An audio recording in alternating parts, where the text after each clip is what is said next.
interact with this matter salvation, we need to see beyond what man can see. Na tunahitaji kuelewa kwamba ili ni mimi na wewe tuweze kukaa mahali ambapo tumekaa, iligharimu maisha ya mtu. It cost the blood of Jesus Christ. So every time we are talking about the life of a man, we need to look at man from this angle. Verse 18 says that we were born of an incorruptible seed. Gharama ya wokovu wako sio pesa. It is not silver and gold. The same way, ladies and gentlemen, salvation is not a transaction of money. Therefore, our ministry should not be a place of transaction. Amen. Praise the name of the Lord. Kuna watu hawawezi tumika katika nyumba ya Mungu kama hawajalipwa. Aya, mmeinua vichwa. Kwani ni huku? Si huku. Mwezi kuwa ni huku.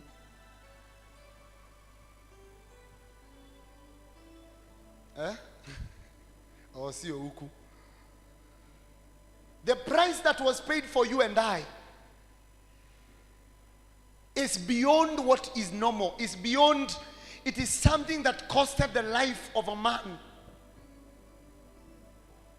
So kabla hatujafikiria kuhusu malipo ya hapa duniani, tuelewe kwamba what forms us is incorruptible.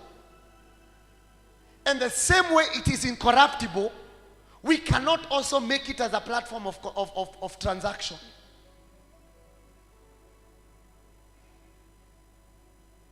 Amen. Bwana Yesu asifiwe. So the fabric of our making, ama kile ambacho kimenijenga mimi na wewe, is the Holy Spirit. By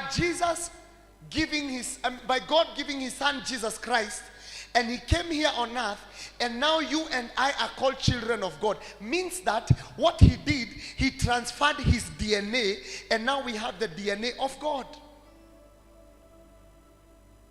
Ambia mwenzako, DNA yangu sio ya huku.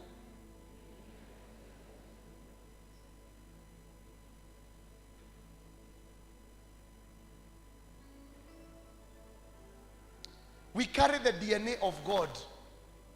Na ndio maana maandiko yanasema kwamba Yesu akaambia wanafunzi wake in the book of John chapter 14, I think verse 8, he says, and I will not leave you as orphans. The reason why somebody is not an orphan is because he has parents, right? Si ni ukweli? So Mungu naye Yesu Kristo anaambia wanafunzi wake kwamba mimi nikienda mbinguni, I will not leave you as orphans, but I will give you the counselor. So the fabric of my making is the Holy Spirit. And today I want to be very categorical. Please flow with me. Because lazima tukumbushane kwamba when we are talking about revival, tunapoongea kuhusu kutumika, we are not doing it ndio tuweze kufurahisha session ya huku. The assignment on you is greater than this gathering. Praise the name of the Lord. The assignment on you is greater than the gathering. The assignment on you is greater than the title. Praise the name of the Lord. The assignment on you is greater than the talent. Praise the name of the Lord. Bwana Yesu asifiwe. So we cannot worship the talent and forget the giver. Hallelujah. Praise the name of the Lord. The assignment on you is greater than the title. The assignment on you is greater than the recognition of men. The assignment on you is greater than your background. Praise the name of the Lord. Kwa hivyo hatuwezi we cannot limit the assignment on you based on where you are. You must see beyond the horizon. Hallelujah. Praise the name of the Lord. Let me tell you, Sunday kukikuja ukuambiwe sio wewe utalead praise and worship, hilo sio jambo la kukosesha amani. What is in you is greater than leading praise and worship here on a Sunday. The appointment is not you with the church. The appointment is not the session. The appointment is the Heavenly Father. Judgment will not happen here on earth. Judgment will happen above. Bwana Yesu asifiwe. Sio lazima utoke kwa posta ndio uweze kuhubiri Yesu. Bwana Yesu asifiwe. Huyo mtu ambaye anauza next to kiosk yako, that is the first recipient of the gospel. And if you have not preached to the person that there is destiny in the life of a man that has to be reconstructed with the Father, that is why we are here. Ambia mwenzako usisahau. Na umwambie usidivert. Kuna wase akihubiri ambiwe akose kuambiwa mhubiri umehubiri vizuri, haizi hubiri tena. Praise the name of Jesus. What is in the inside of me is not limited to Nairobi. If anything, the Bible says that when they receive the Spirit of God, they receive power. And they receive power to be witnesses. I am a witness wherever I go. Praise the name of the Lord. Bwana Yesu asifiwe. When God is bringing revival, ladies and gentlemen, He has to separate. The Bible says in the book of Genesis chapter 1, I think verse 4, verse 6, around there. He said, and God separated the waters from the waters. The intensity at which God is taking the parish of Berea is not calling for preachers who will go into watakuwa nasimama hapa kupatiana rumors. Ukiitwa na mhubiri, ukiitwa na mchungaji kuhubiri neno, go and sit down with your Bible. Bwana Yesu asifiwe. Ukiambiwa ni wewe unaombesha Sunday, please sit down with your Bible ili usije ukaomba mambo yako. You need to pray the word. Because the destiny of the child of God is in the word of God. It is not in emotions. Everything that you do, kama wewe ni usher, kama wewe ni praise and worshiper, kama wewe ni wa drum, kama wewe ni wa kitchen, wherever you are, as long as you have a responsibility with Jesus here, you have to sit down in the presence of God, because it is not a man-given responsibility. It comes from God. And if you want to do it right, you have to sit with the owner. Siku za kusema huku tunafanyanga ziliisha. Praise the name of the Lord. Bwana Yesu asifiwe. Siku za kusema huku ni mimi husema ziliisha. Na kama unataka kujaribu kusema, wewe sema, uone utasema for how long. Amen. Praise the name of the Lord. The gospel must be centered on the owner. It must go back to the owner. So anybody that is coming on this pulpit, please, wacha to treat madhabahu na seriousness. We must learn how to sit in the presence. You cannot give from an empty cup. And you have to understand that when you're coming to feed anybody in church, when you're doing what you, by the way, huku sio mahali pa kubembelezana watu washinda wakikuja mission. Wewe ukisikia utaki kaa. Hii kitu si kila mtu. Praise the name of the Lord. Hawa wapendwa waulize niliwaambia lini nakuja huku. Nimewaambia saa hii service yetu ikiisha. Nimewaambia by the way naenda Kariobangi North. Mnasikia kuenda? Wakashikana wakasema tuendeni. Friday niliwaambia ministry is not for convenient men. Niliwaambia hivyo. Ministry is not for convenient men. Kuna mtu aliitwa na Yesu aende akahubiri akaanza kusema at let me go and bury our dead, and Yesu akamwambia let the dead bury what? Let the dead bury them, they are dead. Ambia mwenzako apology hayo-worshipingi Mungu. Mwambie apology. Kuna wasee wanakuanga apology. Mpaka kuna committee wamewa nickname apology letter.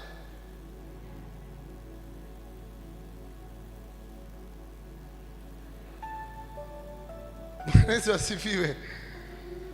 Ati AP amefika. AP ni nani? Ni apology. Ambia mwenzako usikue apology letter. Kuna watu hata wanatoleangwa apology kabla hata hawajatoa hiyo apology. Juu obvious hata akikuja unaweza kuta alikuwa meeting but already apology ilishapeanwa. Juu amezoea kupeana nini?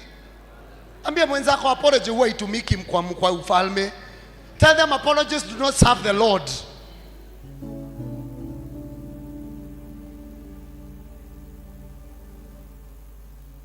Hebu nimalize ndio muende home. Si mnataka kwenda home?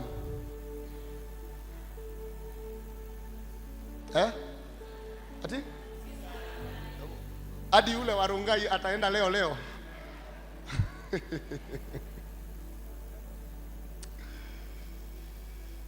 I want to talk about 3 things and then I close. Number 1, several things we need to understand in the place of service. Kulingana na kile Mungu alinitayarishia. Number 1, understand where you're serving from. Understand where you're serving from. I'll explain.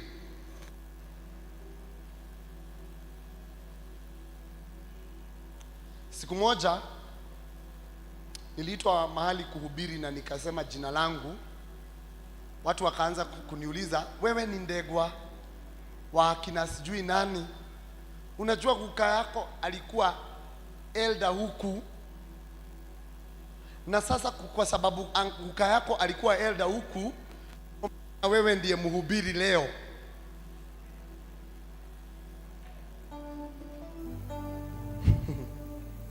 Bwana Yesu asifiwe. Praise the name of the Lord. Let me tell you, this thing is not it is not a lineage thing. It is not automatic because you're born again, your child is born again. This thing is very personal. Number 1, the reason why I'm saying that we must understand from where, or we must serve and with an understanding of where we are coming from, we need to realize that before you become so and so in service, you are first a child of God. Before anything else, you're first a child of John chapter 1 verse 12. The Bible says, as many as believed in him, he gave them rights to be children of God. You must understand that true service begins from understanding that you're a child of God. There are 5 things a Christian should have. 5 things. On that same point, I just want to mention for your information. I think niliziguza wakati nilikuwa Huruma. There are 5 important things ambazo you need to understand. Number 1, you need to understand the nature of God. I'll just touch on them, then one day we will come and talk about them. Number 1, you need to understand the nature of God. Number 2, you need to understand the finished work on the cross. What Christ dealt with on the cross.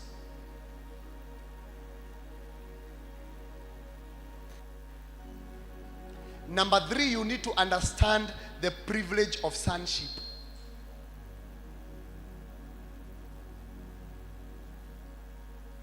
You need to understand the privilege of sonship.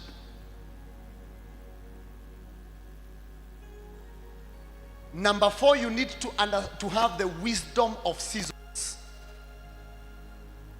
If you want to thrive in matters of the kingdom, you need to have the wisdom of seasons. And number 5, you have to learn how to fellowship in the Holy Spirit. Number 5, learn to fellowship in the Holy Spirit. I've talked about the nature of God, what Christ dealt with on the cross. Number 3, you need to understand the privilege of sonship. Number 4, you need to understand the wisdom of seasons. And number 5, you need to understand how to fellowship in the Holy Spirit.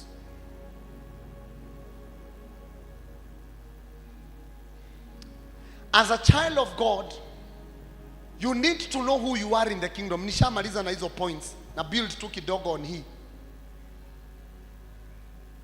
And when I'm talking about understanding your place as a child of God, or understanding that before you become a minister and a servant, you're first a child of God, it is important for me to remind you, it is important that I remind you that the Bible talks about a man called the prodigal son, ambaye alienda kwa baba yake akaomba akasema kwamba mimi baba, I feel like I am of age.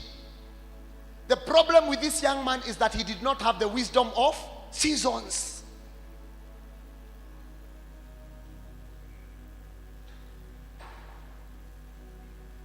There are people that get born again today, and then the next thing akishaokoka anaambiwa ende uanze kuimba praise and worship. Hapo ndipo kanisa letu linaangukia. Before mtu apewe majukumu na aliokoka last week, he needs to be taken through discipleship. So if there is something that is very important in a church, is a place of discipleship. Akaenda akaambia babake, mimi nataka urithi wangu wote. Leo nikipatia mtoto mdogo kama yule gari aendeshe, the most likely thing that will happen is that that child is going to cause an accident, because the child is too young for the car.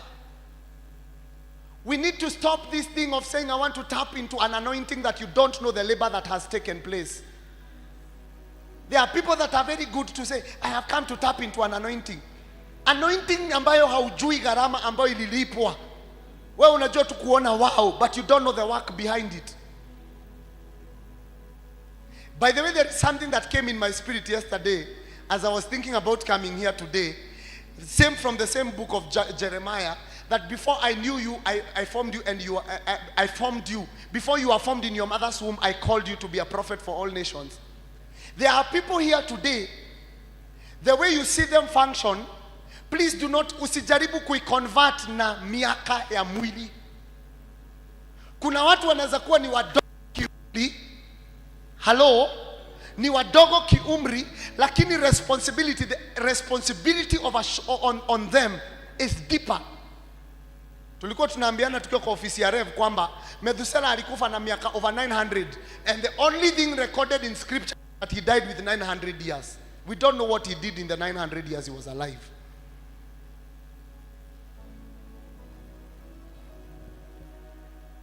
The prodigal son akaenda, na wakati alirudi akasema, heri niende kwa baba yangu, hata kama nitafanya kama wafanyikazi, heri tukule chakula, kwa sababu wanafanyikazi wanaishi maisha mazuri kuliko nini? Kuniliko mimi hapa. Wapendwa, the salvation you received is not for you to live like a slave. Praise the name of the Lord. Unfortunately, today in our churches, we are having people that are living with the mentality of the prodigal son. They still want to say that mimi heri nirudi nikae kama slave, kwa sababu hata slave anakula. Ni ukweli slave anakula kukuliko wewe mwenye uko kwa dhambi, lakini ukikuja kwa ufalme, do not live like a slave, live like a son. Psalms chapter 86 verse 5, the Bible says that don't you know that your gods with a small g. Psalms 86 verse 5 says, don't you know that you are gods with a small g. Says that don't you know that you are children of the Most High, but you shall die like mere men. It is possible to come from a royal family but die like a peasant, because you did not understand the royalty within you. Praise the name of the Lord. Kama mimi ni mtoto wa rais, I don't go to state house to start praying to start requesting for food. There are things that are guaranteed because I carry the DNA of that family. Security is guaranteed. So instead of me praying for security, I begin thanking God for security. That is why the Bible says, and this is the will of God, that give thanks to the Lord, for this is the will of God in Christ Jesus. The place of a believer is to give thanks, even to what you cannot see. Because you are a son.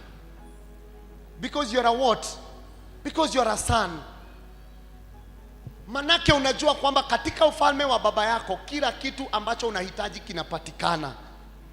So responsibility yako ni kuomba. That is why it says, and do not be in prayer and do not be anxious of anything. Philippians chapter 4 verse 4. Do not be anxious of anything. Be gentle. Let your gentleness be known to all men. And in prayers and with thanksgiving, let your requests be known to God with thanksgiving, with thanksgiving, with thanksgiving. Like kile ambacho unaomba, unafaa kuomba in a way of kushukuru. Because you are a child of the kingdom.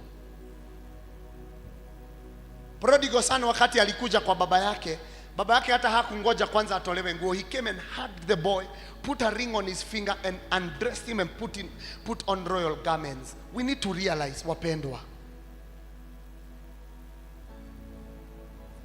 understand your place as a child of God.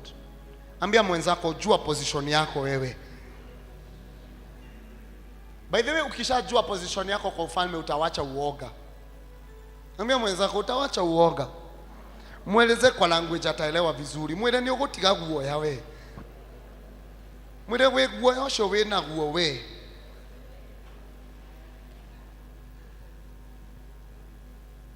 Number 2,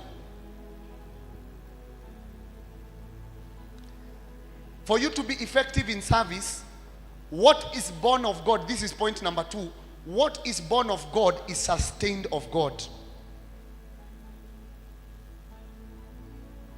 What is born of God is sustained of. Talk to me. What is born of God is sustained of God. For you to grow, you need to realize the same way the gospel was preached to you through the living word of God, for you to sustain it is sustained of the word of God.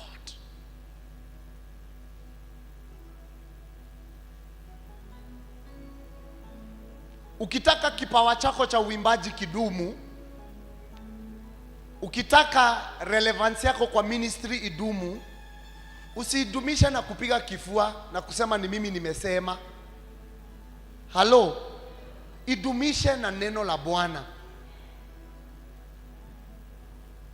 If you want your ministry to be maintained, if you want your voice to be relevant in this time and age, sustain it in the word of God. Allow me to go to the third point ndio tu nimalize. Muniruhusu tu nimalize. Niko na points 4 but nitapeana 3 ndio muniite ya 4.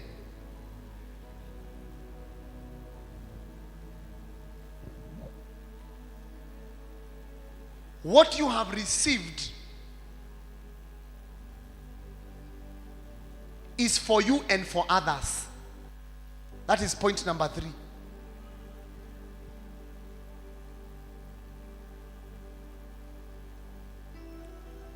The ministry you have received,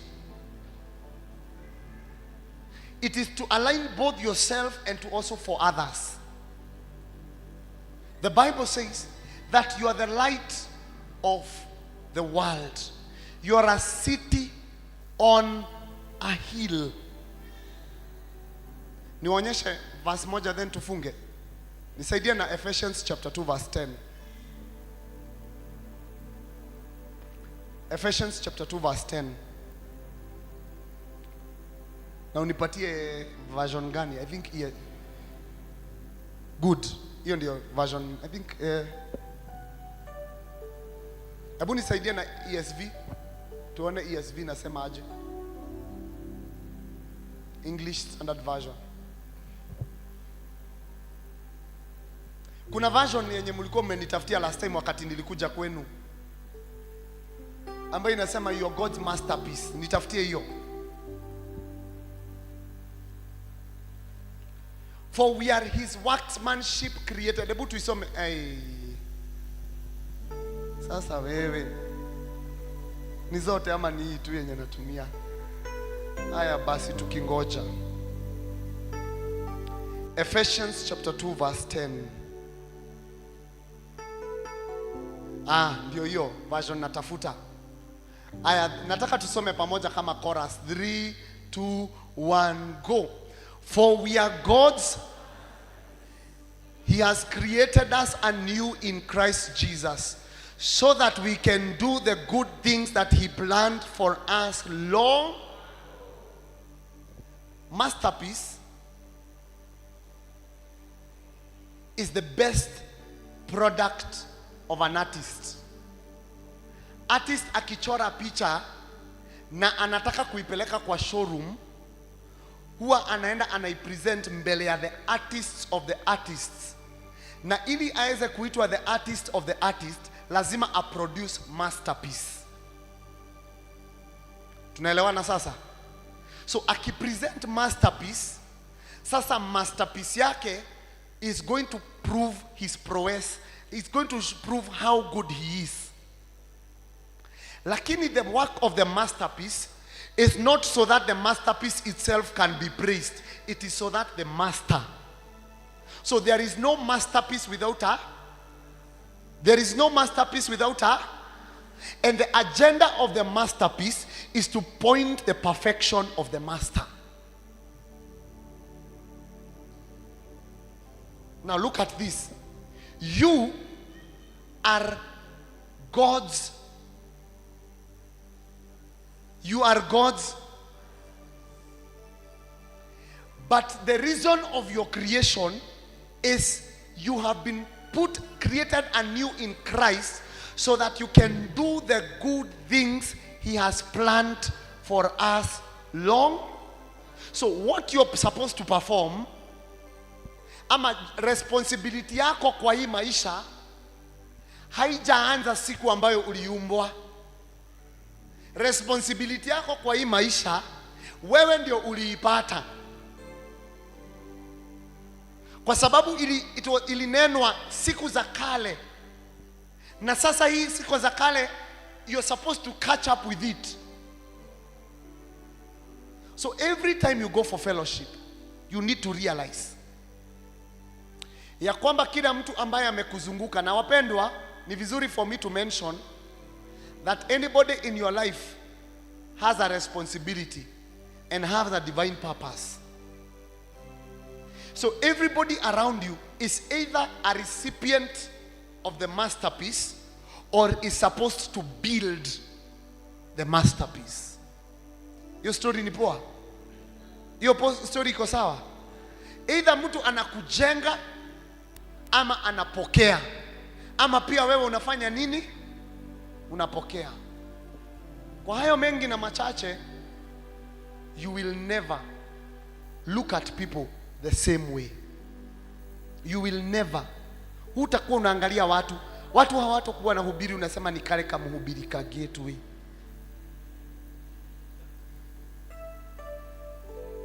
Unajua kuna watu waliona nikiingia wakaambia na ekari akamhuji akalia.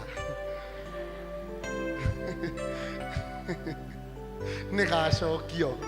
Ngekirete tukuo twa girini.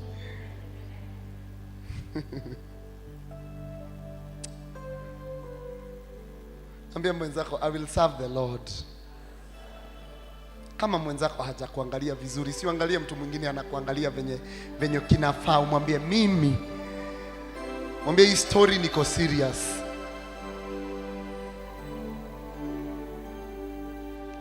Praise the name of the Lord. How many are ready to serve the Lord? How many are ready to serve the Lord in this parish? Ningependa tu ufunge macho yako. Uambie Mungu, tell God, Lord, help me. Help me to understand my place as a child of God. Help me, Heavenly Father, to maintain and sustain this that you have given me by the word of God. And help me to understand what you have called me to do for this generation. Father, if you've called me to express salvation by the healing of the sick, my God, I thank you, because the gift of healing is upon me. If you've called me in through the works of hospitality, open my eyes to see. if you've called me into the place of ministry and preaching the gospel, if you've called me into the pulpit to preach and to hammer the gospel, ambia Mungu akusaidie usiwe watu ambao wamekaa tu katika nyumba ya Bwana. Souls are not going to perish with your presence being around the kingdom of God. Mungu ametuita because we need to align. Many things need to be realigned. Daudi alikuwa anaitwa akicheza vyombo. The Bible says that the demons that were upon Saul would disappear. There is something that the Lord has called you to do as a child of God. Probably in your workplace, probably in your business, in your family, in this church today, in this country today. Tell God, Lord, whatever I do, may it align to what you've called me to do. Tell God, I don't want to lead myself anymore.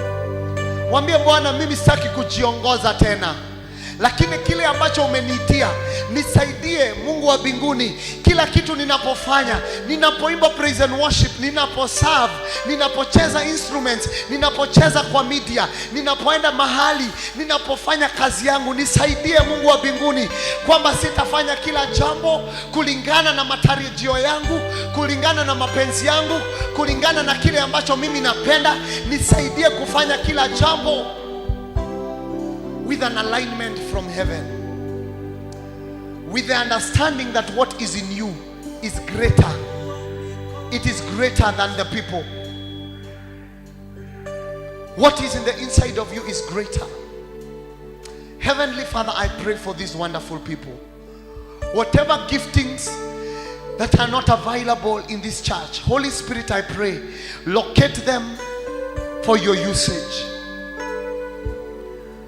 There are people that, Heavenly Father, ambao wanaomba that you may equip them with whatever gift that it may meet a specific need for this church. Spirit of the sovereign God, release it unto this place. Release it upon these people that they may be used for you, to the glory and to the honor.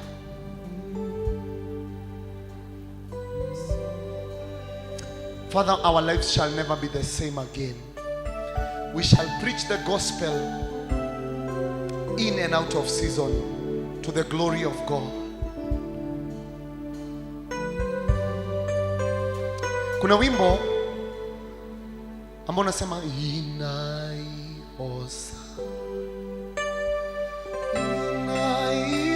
Hosana, Hosana modama kiwana maki, inai Hosana, inai Hosana, Hosana modama ki,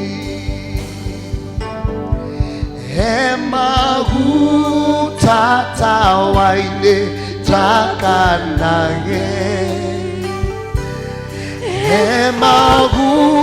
tata waine dahoya,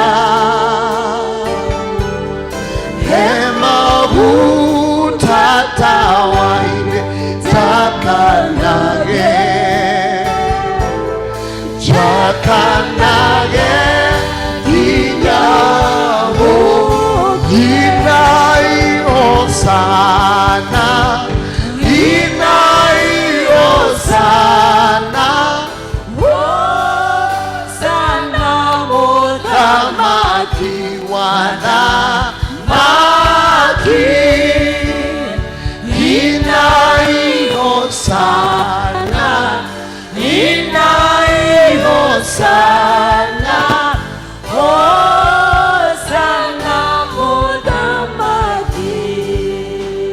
kuna mtu hapa ambaye hajaokoka?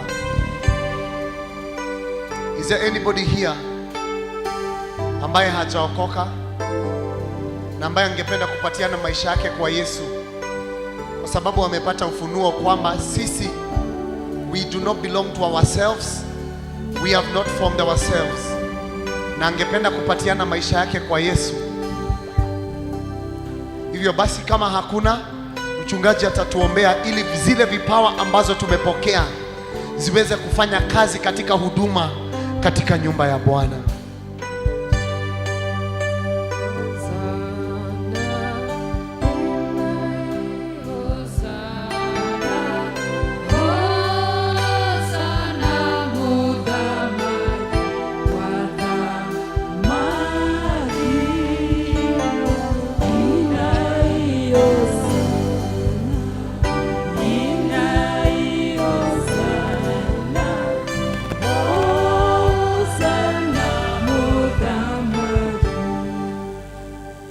Katika jina la Yesu Kristo tunakuheshimu. Tunakuheshimu maana umenena nasi. Umetukumbusha kwamba sisi ni wana wako.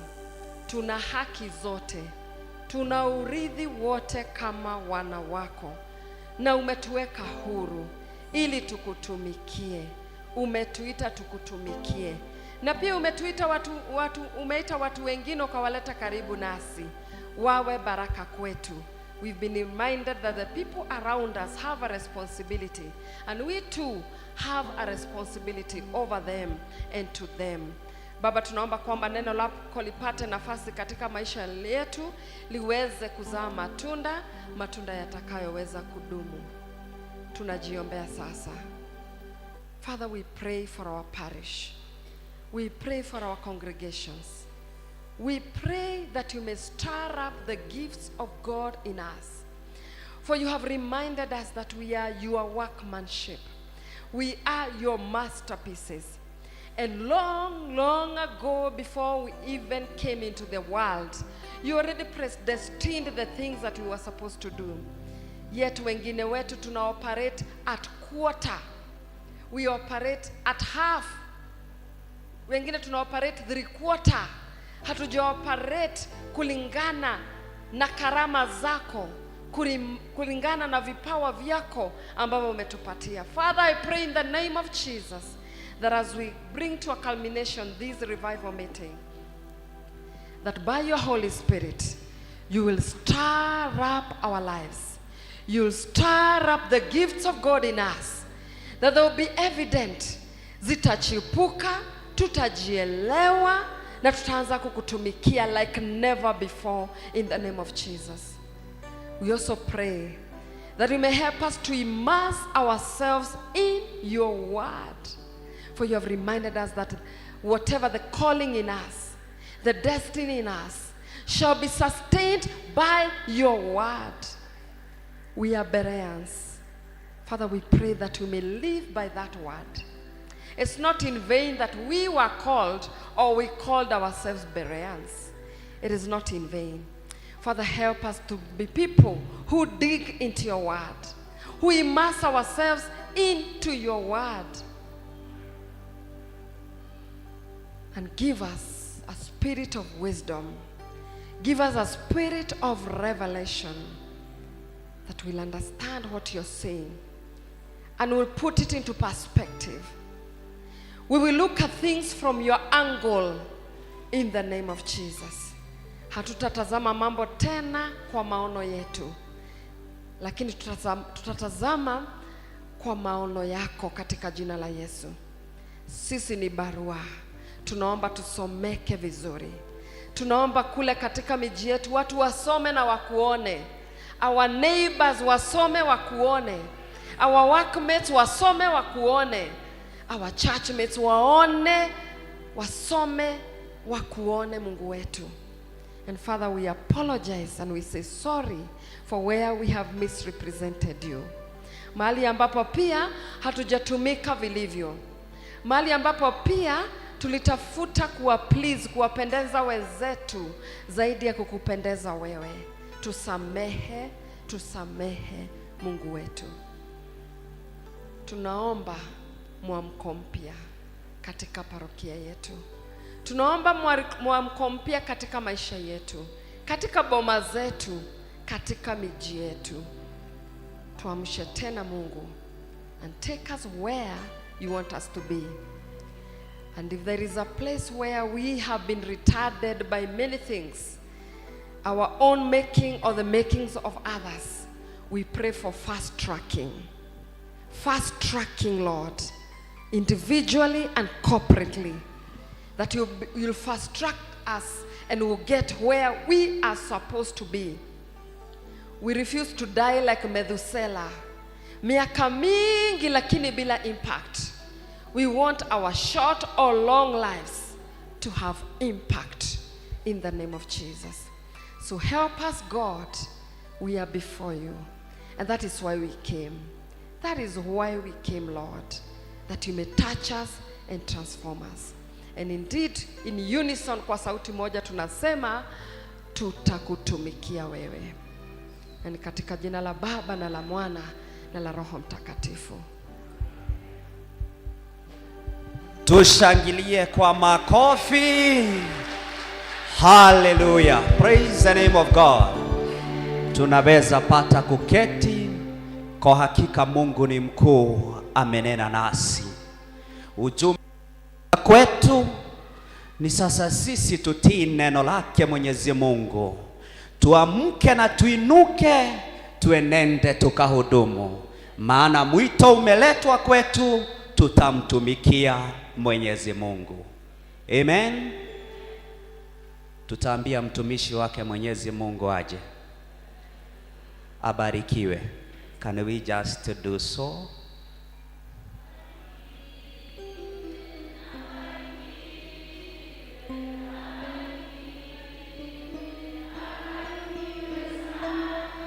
Hau moina tamulia hotu. Mkishiba baraka inatoka na nguvu. Resko.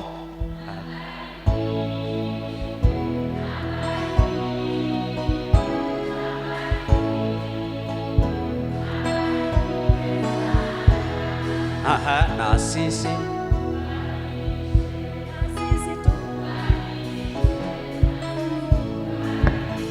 kuna watu hawajipoint.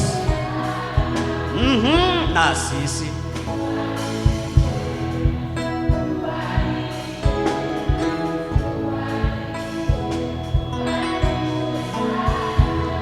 amen, amen. You are a blessing to our parish.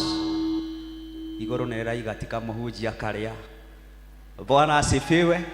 Praise the name of God. He is a mighty man of amen. Hallelujah. Mahali tumefika, kwa hakika Mwenyezi Mungu amekuwa pamoja nasi. Ningetaka kumpa chairman wetu kwa niaba ya committee yetu apeane vote of thank, naye treasurer wetu ajiandae kwa sababu ya sadaka. Karibu chairman. Bwana asifiwe. Tunashukuru Mungu kwa mahali tumefika tangia ile siku tulianza hili kongamano kufikia siku ya leo, tumeona mkono wa Mungu. Bwana asifiwe. Thank you very much our reverend, vile umetuongoza, wahubiri wale wote tumekuwa nao kuanzia ile siku ya kwanza hadi siku ya leo. Tunashukuru sana sana sana. Thank you to every one of us. Kila mtu, tulianzia Thursday tukakuwa tukikuja hapa siku zote. Tunawashukuru sana sana na tunasema ni asanti. Siku ingine tukipanga tunawakaribisha pia mkuje. Praise team, asanteni sana kwa kazi mzuri. Watu wa instrument wote, IT department, tunawashukuru sana sana. Hasa we have the organizing committee, wale wamekuwa tukipanga nao hili kongamano. Tumekuwa tukikutana, tunatoka hapa late hours. Asanteni sana, na tutakutana pia on Wednesday pia tukubuke hapo. So tumefurahia sana kwa kazi yenu jema.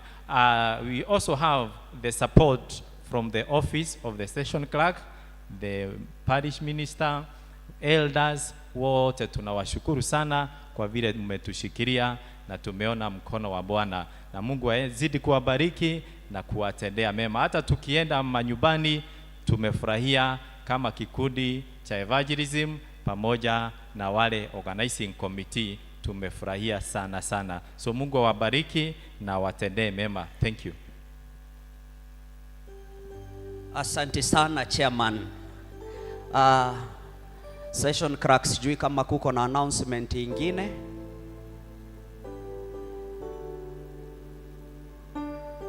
Basi jo. Tupigie session crack wetu makofi.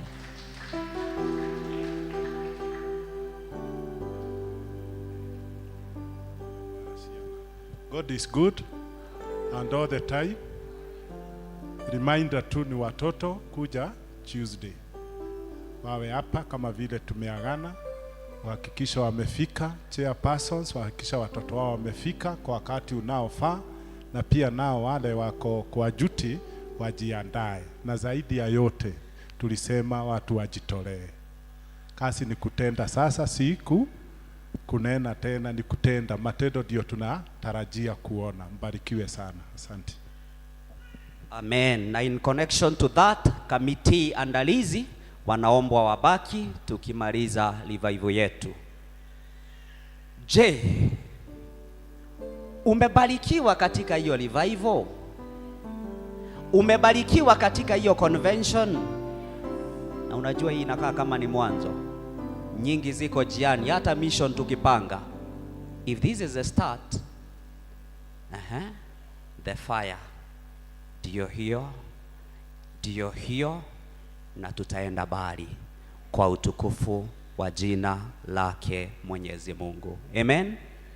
Tutajiandaa kupeana sadaka, na ili mchungaji aje atamatize. Tunapotoa sadaka, praise and worship team mtuongoze kwa pambio. Ni wakati wa sadaka.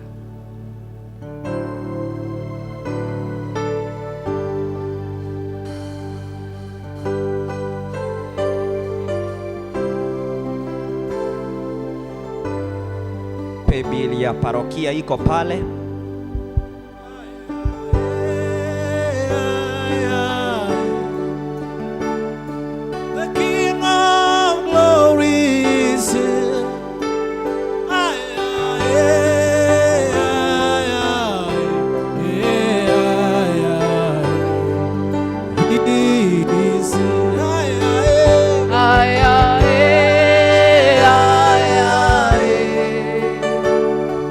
The King of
Aye, aye, aye, aye.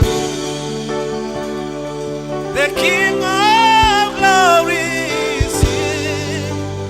Aye, aye, aye, aye, aye. He's here.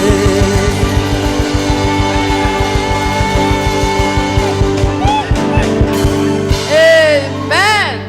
Amen. Hivyo ndivyo bado.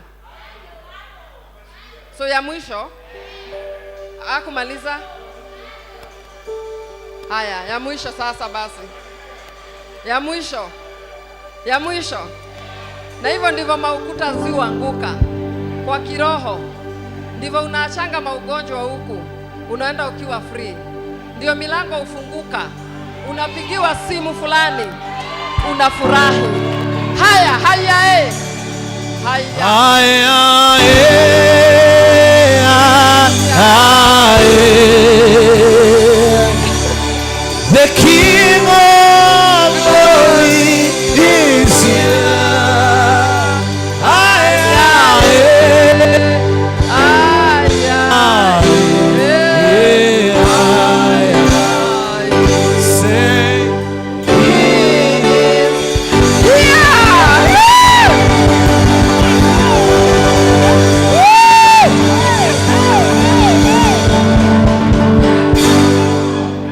Amen. Hatujakaukiwa, si ndio? Jana tuliambiwa watu wamekauka. Sisi hatujakauka. Tuko sawa. And we thank the Lord. And that's a very good ending to our convention this Easter of 2026. And what a blessing that we have seen the end, the climax of this convention ya Easter. Ni heshima kubwa na pia ni baraka kubwa kutoka kwa Mungu. Si lazima tungekuwa hapa, lakini imegharimu Mungu mkono wake. So as we go home, go well, feel appreciated, feel loved. You are the best. You are the best masterpieces that God has placed in Berea Parish. Hakuna wengine. Ma masterpieces za gateway zitakaa gateway. Na ma masterpieces za hapa zikae wapi? But tumesema tutafanya makolabo. Kuna makolabo kadhaa. Kwanza sana ya mambo kama hiyo. So I'll be discussing that with the minister. And very soon tutatembeleana. Tukiona kitu mzuri mahali, tunatembea na pia wao, there is a lot that people appreciate in our church. You even heard Rev Murisha saying, watu wa Berea ni watu wa kumsifu Mungu. Watu wa Berea ni watu wachangamfu. Watu wa Berea wako na energy. Na hiyo ni kweli wa mambo. Kila mtu mwenye amekuja hapa anasema, we, ile energy iko huko. Wacha tu. Wacha tu. So there is a lot that people will borrow from us. Not so long ago during the induction, people said they want to also benchmark with our brigade. They were wowed. They were like, wow. Wow. So tuna mambo mengi ya kujivunia. We will share with other people and they will also share what they have with us.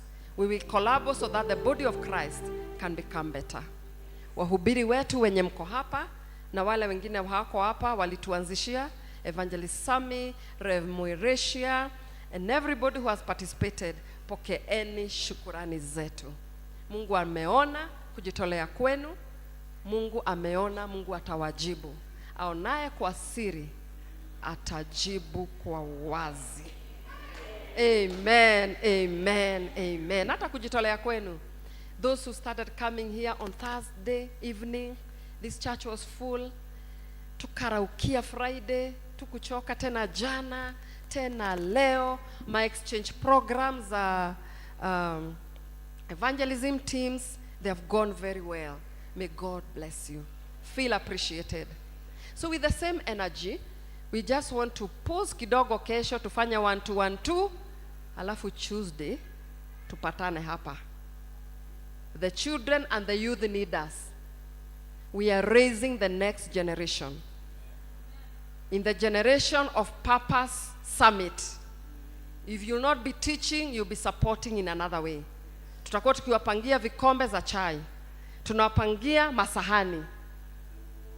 Kama kuna waru zinatengenezwa, tunatengeneza waru, si ndio?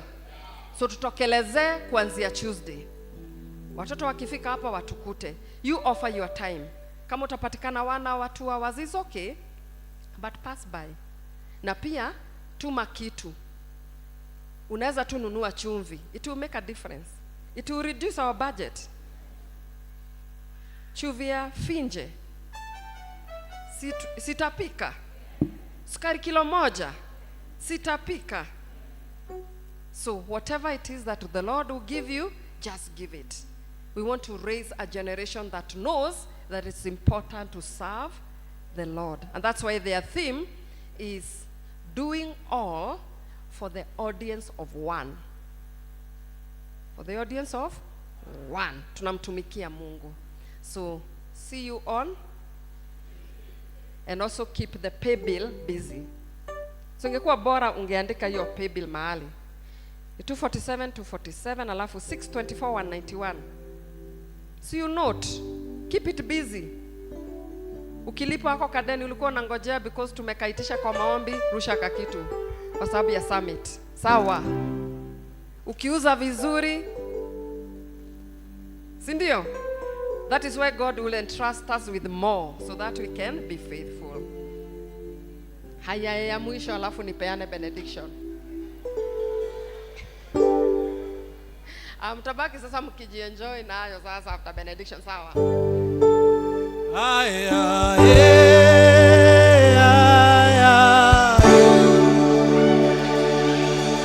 The King of Glory is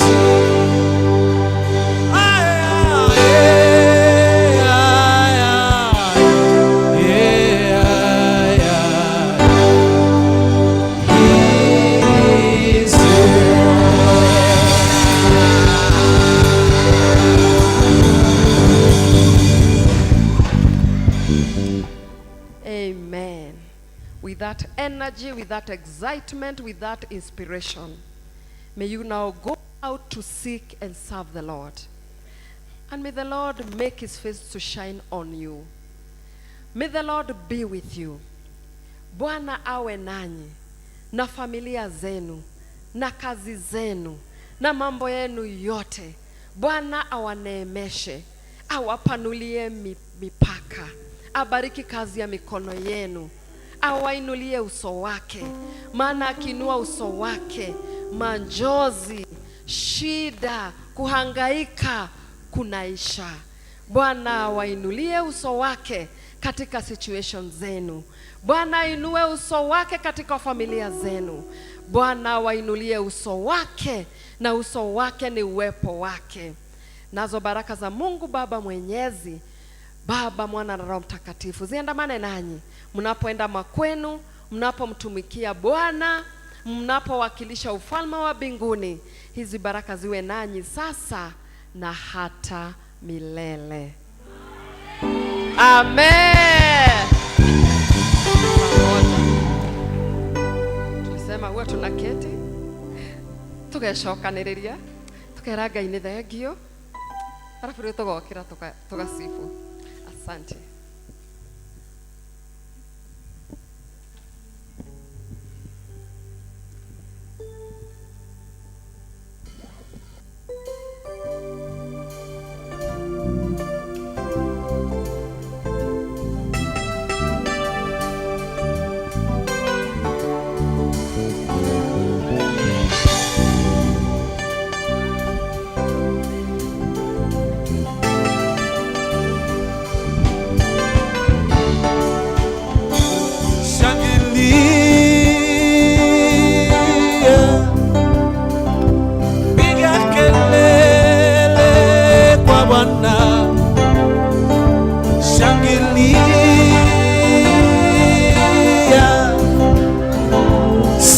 Bwana